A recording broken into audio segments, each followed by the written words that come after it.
వృషభరాజాల ప్రదర్శన నిమిత్తం పిలిచి నాకు ఈ ప్రదర్శన చూసే అవకాశం కల్పించిన మీ అందరికి కూడా నమస్కారాలు తెలియజేస్తా ఉన్నారు. ముందుగా మరి స్థానిక శాసనసభ్యులు సోదరులు జూడిపాల నరేంద్ర కుమార్ గారి ఆధ్వర్యంలో మరి ఇంత పెద్ద ఎత్తున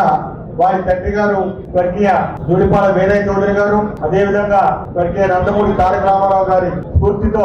ఈ కార్యక్రమాన్ని నిర్వహించడం, ఈ కార్యక్రమానికి వచ్చినటువంటి ప్రతి వ్యక్తి కూడా నేను ప్రతి రైతు కూడా చేతులెత్తి నమస్కారాలు తెలియజేస్తా ఉన్నాను. ఎందుకంటే పశు సంపద అంతరించిపోయే పరిస్థితి ఉన్న ఇంట్లో రైతులు కూడా పశువులు దూరంగా పెంచే పరిస్థితుల్లో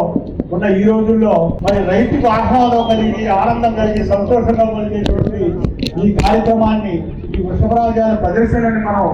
ఇలా ఈ విధంగా నిర్వహించడం అనేది చాలా గొప్ప విషయం. ఈ రోజున నేను కొన్ని కార్యక్రమాలు చూస్తూ ఉన్నాను. ఏదో బొమ్మ అనిపించే పరిస్థితి ఉన్న ఈ రోజుల్లో ఇంత పెద్ద ఎత్తున ఒక స్టేడియం లాగా ఇది ఒక ఏర్పాట్లు చేసి ఇలాంటి ప్రదర్శనలు ఇక్కడ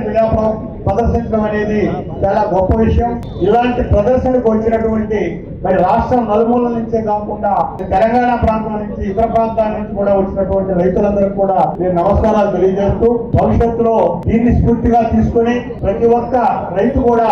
పశు సంపదకి తోడ్పడవలసిందిగా కోరుతూ మరి మన రాష్ట్ర సంపదని పశు సంపదని పెంచే దిశగా మన రాష్ట్ర పెద్దలు మరి చంద్రబాబు నాయుడు గారు కానీ మరి పవన్ కళ్యాణ్ గారు కానీ దీన్ని ఒక మంచి స్ఫూర్తిగా తీసుకుని వారు ప్రదర్శనలు నిర్వహిస్తున్నటువంటి పరిస్థితిని మళ్ళా ఇంకా అభివృద్ధి చెందే పరిస్థితిగా తీసుకురావాలని నేను కోరుకుంటూ మరి ఈ అవకాశం ఇచ్చిన ప్రతి ఒక్కరికి కూడా ముఖ్యంగా సోదరులు నందకుమార్ గారికి, కార్యనిర్వాహకులకు, కమిటీ వారందరికీ కూడా నమస్కారాలు తెలియజేస్తున్నాను.